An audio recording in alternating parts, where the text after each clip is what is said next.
Hello students, welcome to Fundo Tutor. I am Diksha and today we are going to talk about evaporation and factors affecting evaporation. उसके लिए हमें सबसे पहले समझना पड़ेगा evaporation क्या होती है. Evaporation होती है related वेपराइजेशन से. वेपराइजेशन क्या है? वेपराइजेशन मैंने आपको बताया था. वेपराइजेशन वेपर्स का बनना, ठीक है. लिक्विड से वेपर्स का बनना उसे हम वेपराइजेशन बोलते हैं. Same is evaporation. इवेपोरेशन में भी क्या होता है? लिक्विड से क्या बनते हैं? वेपर्स बनते हैं. पानी जो है वाटर किस में कन्वर्ट हो जाएगा? वाटर वेपर्स में कन्वर्ट हो जाएगा. तो डिफरेंस क्या है इन दोनों चीजों में? मैं इसमें भी वही डेफिनेशन दे रही हूँ, इसमें भी वही डेफिनेशन दे रही हूँ. What's the difference? The difference is, अगर मैं वेपराइजेशन की बात करती हूँ, यहाँ पे होता है boiling point achieve. Boiling point achieve होगा, उसी पॉइंट पे जाके वेपर्स बनने वाले, उससे पहले नहीं बनने वाले. ठीक है. एक प्रॉपर, जैसे पानी है, पानी का बॉइलिंग पॉइंट होता है 100 डिग्री सेल्सियस. तो 100 डिग्री सेल्सियस जब अचीव हो जाएगा ना, इतना टेम्परेचर उस पानी को मिल जाएगा, तो तब जाके वेपर्स में कन्वर्ट होगा. जो इवेपोरेशन है उसमें ऐसा नहीं होने वाला. उसमें बॉइलिंग पॉइंट से पहले ही वेपर्स बनने वाले हैं. यही डिफरेंस है इवेपोरेशन में और वेपराइजेशन में. इन दोनों चीज़ों को बिल्कुल भी कंफ्यूज नहीं करना. अगर मैं इसको एग्जाम्पल से बताऊं, यहाँ पे है रिवर. ठीक है. रिवर है जो आपको धुआं सा नजर आ रहा है ना, कि कुछ तो धुआं सा है, यहाँ से नदी से धुआं कैसे निकल रहा है. ये है क्या? These are water vapours. जो किस प्रोसेस से बने हैं? ये बने हैं इवेपोरेशन के प्रोसेस से. अगर आप किचन में जाओगे, आपने पतीला रखा, आपने पानी भरा, वो बॉईल होना शुरू हो गया और उसके बाद वहाँ पे वेपर्स बने, वो होगी वेपराइजेशन. यहाँ पे है इवेपोरेशन. वहाँ पे जब आप किचन में आपने पानी को बॉईल किया था, वहाँ पे क्या हुआ था? वहाँ पे अगर आप पानी को हाथ लगाओगे, आपका हाथ जल जाएगा.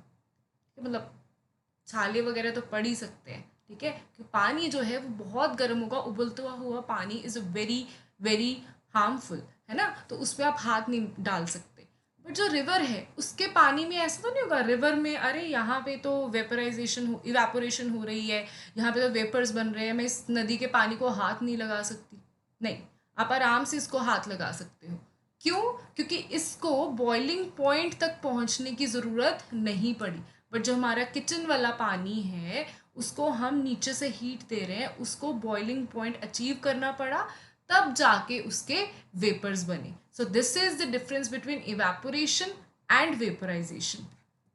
और इसका सबसे ज़्यादा यूज़ होता है सॉल्ट को निकालना. कहाँ से? सॉल्टी वाटर से. वी नो जो पानी होता है, सी वाटर होता है, दैट इज सॉल्टी. ठीक है. उसमें नमक होता है. तो अगर जो पानी है वो इवेपोरेट हो जाए, पानी तो वेपर्स बन के उड़ गया, तो नीचे क्या रह गया? Deposits of these salt. तो सॉल्ट है वो नीचे रह गया. अभी सॉल्ट को रिफाइन करके हम, ताकि हम इसे यूज़ कर सके, कंज्यूम कर सके, उसके लिए यूज़ किया जाता है. Now what is the reason behind this evaporation? ये हो रही है बॉइलिंग पॉइंट के नीचे. बॉइलिंग पॉइंट अचीव नहीं हुआ, उससे पहले ही जो पानी है वाटर वेपर्स में कन्वर्ट होना शुरू हो गया. ऐसा क्या हुआ कि इसको ज़रूरत ही नहीं पड़ी बॉइलिंग पॉइंट तक आने की? रीज़न हुआ कि कुछ ऐसे लिक्विड में मॉलिक्यूल्स होते हैं, कुछ मॉलिक्यूल्स जिनकी काइनेटिक एनर्जी जो होती है वो बाकी मॉलिक्यूल के कंपैरेटिव थोड़ी सी ज़्यादा होती है. ठीक है. आपकी क्लास में भी ऐसे बच्चे होते हैं ना, जिनकी थोड़ी सी एनर्जी वैसी, जो शरारती थोड़े से ज़्यादा होते हैं, है ना. कि सपोज कर लो आपको प्लेग्राउंड में ले गए और वहाँ पे सभी बच्चों को बोल दिया जिसको जो खेलना है खेलो. तो कुछ तो ऐसे बच्चे होंगे जो इतनी एनर्जी नहीं होगी जिनमें कि हाँ ठीक है कुछ खेल लेते हैं, इतना इंटरेस्ट नहीं होगा. और कुछ एक्स्ट्रा ऑर्डनरी होंगे जिनको होगा चलो चलो मौका मिला है, फटाफट ये भी खेलना है वो भी खेलना है. नहीं नहीं, मैं तो टीम लीडर बनूंगा, मुझे तो बैटिंग ही करनी है क्रिकेट में, मुझे ये करना है. ठीक है. तो काफ़ी बच्चे ऐसे होते हैं जो बहुत ज़्यादा एनर्जेटिक होते हैं. तो अभी वो जो बच्चे हैं जो बहुत ज़्यादा एनर्जेटिक होते हैं, उनको तो थोड़ी सी छूट मिले ना, वो तो भाग जाएंगे, उड़ जाएंगे. ठीक है. अगर उनको थोड़ी सी आप छूट दे दो कि टीचर है ही नहीं वहाँ पे, हो सकता है वो बंक मार के उड़ जाएं. ठीक है. तो अभी यहाँ पे क्या होगा? वो मॉलिक्यूल्स जिनकी काइनेटिक एनर्जी ऑलरेडी थोड़ी सी हाई है, ठीक है, बाकी अपने अपने कह दो क्लासमेट्स के अकॉर्डिंग उनकी काइनेटिक एनर्जी ऑलरेडी हाई है, उनको थोड़ी सी क्या मिल जाए? छूट मिल जाए. कि उनको पता नहीं कि आज तो है, रिस्ट्रिक्शन बिल्कुल भी नहीं है स्कूल में, तो वो क्या करेंगे? बंक भी मार सकते हैं और वो क्या बन जाएंगे, वेपर बन जाएंगे, उड़ जाएंगे। तो यहाँ पे भी यही होता है कि बॉइलिंग पॉइंट तो अचीव नहीं हुआ, मतलब छुट्टी तो हुई नहीं, स्कूल वालों ने कुछ नहीं बोला कि आपकी छुट्टी होगी आप घर जा सकते हो, ये पहले ही चले गए क्योंकि एनर्जी इनकी थोड़ी सी ज़्यादा थी। Now let's discuss about the factors affecting evaporation. कौन से फैक्टर्स हैं जिनसे इवेपोरेशन हाई रेट पे जा सकती है या कम रेट पे हो सकती है। सबसे पहले डिस्कस करते हैं टेम्परेचर के बारे में।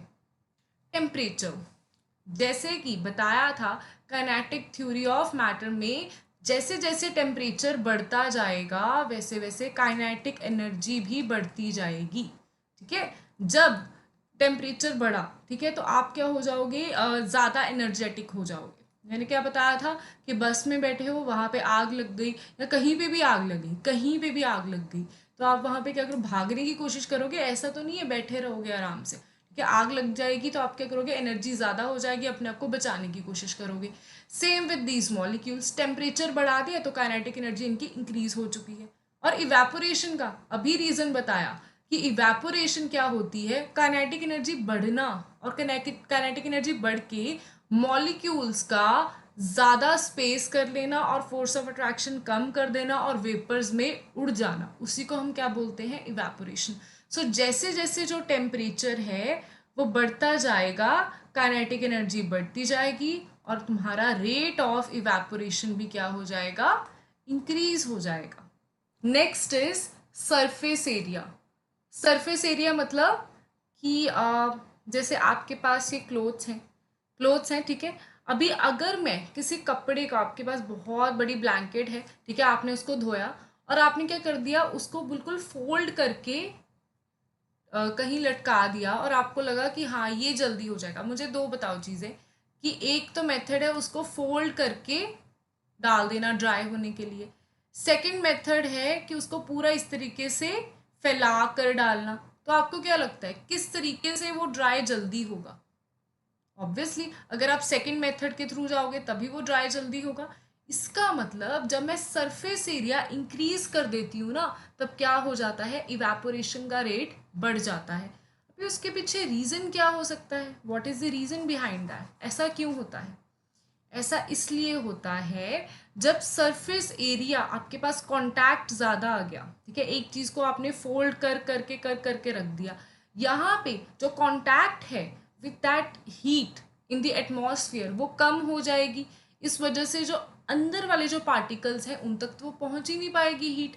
जितने ज़्यादा मॉलिक्यूल्स एक्सपोज्ड रहेंगे एटमॉस्फेयर में, उतनी ज़्यादा इवेपोरेशन रेट बढ़ता जाएगा। इसलिए हम जब भी कोई कपड़े को ड्राई करने के लिए डालते हैं, हम उसको पूरा का पूरा फैला के डालते हैं। आप कभी भी ऐसा नहीं देखोगे कि जो ब्लैंकेट है उसको फोल्ड करके डाल के रख दिया आपने, ठीक है, ड्राई करने के लिए। That's not how you do it, right. And the next is surface area से रिलेटेड ही दिस इज, ये क्या हो रहा है, यहाँ पे ग्राउंड पे बारिश आई और यहाँ पे थोड़ा बहुत जो पानी है वो रह गया सड़कों पे।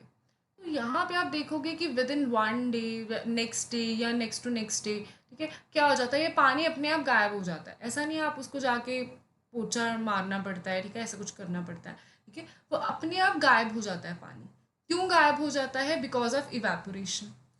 अभी अगर कहीं पे जो ये वाली सरफेस है, ठीक है, यहाँ पे लाइक ऑन दिस सरफेस, यहाँ पे बिकॉज सरफेस एरिया है ज़्यादा, ठीक है, पानी कम है, अगर मैं इसी अमाउंट के पानी को किसी छोटे से ग्लास में डाल दूँ, ठीक है, जहाँ पे इतना पानी जहाँ पे है ना, इसको मैं किसी ग्लास में भी डाल सकती हूँ। अगर मैं इसको किसी ग्लास में डाल के उसी जगह पे यहीं पे ये ग्लास रख दूँ, ठीक है, साइड पे ये पानी है, इधर ये पानी है, आपको क्या लगता है कि ये उड़ जाएगा या ये उड़ जाएगा? कौन सी चीज़ होगी? ऑब्वियसली जो ये सड़क वाला पानी है ना, जो यहाँ पे है, जो यहाँ पे ये जो पानी है, ये तो हो जाएगा वेपराइज इजीली, क्योंकि यहाँ पे पानी का अमाउंट सेम है, इधर भी वॉल्यूम सेम है, इधर भी मैंने वॉल्यूम सेम ही रखा हुआ।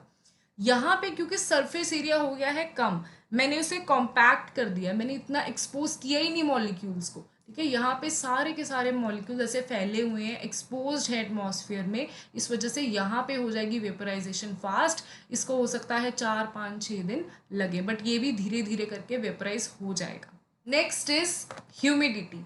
ह्यूमिडिटी जब मॉनसून आते हैं ना तो हमें काफ़ी ज़्यादा chip chip chip chip feel होनी शुरू हो जाती है ना, काफ़ी इरिटेटिंग सा मौसम होता है वो। ठीक है, I live in north India, तो यहाँ पे भी जब भी बारिश होती है तो बहुत ही ज़्यादा एटमॉस्फेयर अजीब सा हो जाता है। ठीक है, गर्मी ज़्यादा बढ़ जाती है ना। जब भी रेन होती है, आफ्टर दैट होता क्या है, बारिश हुई, ठीक है, बारिश के जो रेन के जो पार्टिकल्स हैं हमारे ग्राउंड पे सेटल डाउन हो गए। उसके बाद क्या हुआ, इवेपोरेशन के थ्रू यहाँ पे क्या हो गए, वाटर वेपर्स बनने शुरू हो गए। जब वाटर वेपर्स बनने शुरू हो गए, इन वाटर वेपर्स की वजह से क्या हुई, ह्यूमिडिटी आई। अभी अगर ह्यूमिडिटी बढ़ जाए, ऐसे ही करते करते इन मॉनसून ह्यूमिडिटी काफ़ी ज़्यादा हो जाती है। तो ह्यूमिडिटी ज़्यादा होने से क्या होता है, वाटर वेपर्स का जो एक्सटेंट है हमारे एटमॉस्फेयर में ऑलरेडी बहुत ज़्यादा होता है। तो जो इवेपोरेशन है, इवेपोरेशन का मकसद क्या है, एटमॉस्फेयर में वाटर वेपर्स को और बनाना। क्योंकि ऑलरेडी इतने ज़्यादा वाटर वेपर्स हैं तो इवेपोरेशन नहीं हो पाती, जो पानी है वो लिक्विड अपना वेपर्स में कन्वर्ट नहीं हो पाता। तो इससे आप डेली लाइफ में कैसे ऑब्जर्व करते हो, डेली लाइफ में आप देखते हो कि जब ये बारिश वगैरह का मौसम होता है ना, तो हमें काफ़ी ज़्यादा स्वेटिंग बहुत ज़्यादा होती है।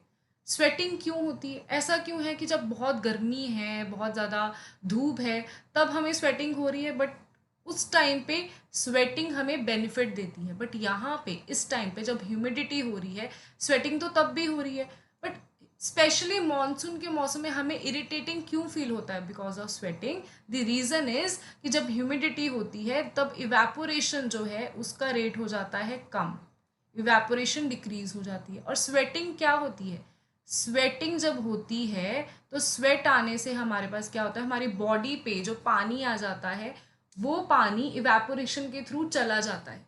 ठीक है, वो गायब हो जाता है। अगर ह्यूमिडिटी हो रही है, ऑलरेडी वाटर वेपर्स हैं, तो इवेपोरेशन तो कम हो जाएगी, तो जो स्वेट है वो कहाँ से उड़ेगा, वो उड़ ही नहीं पा रहा। जो लिक्विड है, जो हमारे पसीना आया हुआ है हमें, वो एज इट इज़ हमारी बॉडी पे ही रह जाता है। इसी वजह से हमें बहुत ज़्यादा चिप चिप सी फील होती है, क्योंकि हमारी बॉडी जो है वो ड्राई नहीं हो पा रही है बिकॉज ऑफ दिस ह्यूमिडिटी। हमारे पास सन नहीं है, हमारे पास इवेपोरेशन कम हो चुकी है। तो हमारा जो लास्ट फैक्टर है दैट इज विंड स्पीड। जब हवा का बहाव ज़्यादा हो जाता है तब क्या होगा, हवा बह रही है, ठीक है, तो उसने क्या करना है, साथ के साथ जो वाटर वेपर्स ऑलरेडी प्रेजेंट है ना हमारे एटमॉस्फेयर में, उनको भी अपने साथ ले जाना है, क्योंकि वो भी गैस ही है, वो भी फ्लो ही करेंगे, है तो वेपर्स गैस ही है। ठीक है, जैसे जैसे विंड स्पीड ज़्यादा होगी तो वाटर वेपर्स फ्लो हो जाएंगे एक स्पेस से दूसरी जगह पे।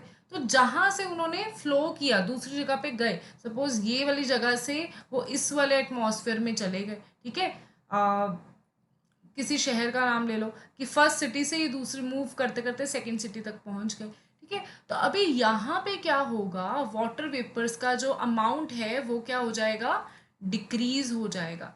क्योंकि यहाँ पे वाटर वेपर्स का अमाउंट डिक्रीज हो जाएगा तो एटमॉस्फेयर को तो वाटर वेपर्स चाहिए, तो इसीलिए यहाँ पे इवेपोरेशन जो है वो हो जाएगी इंक्रीज।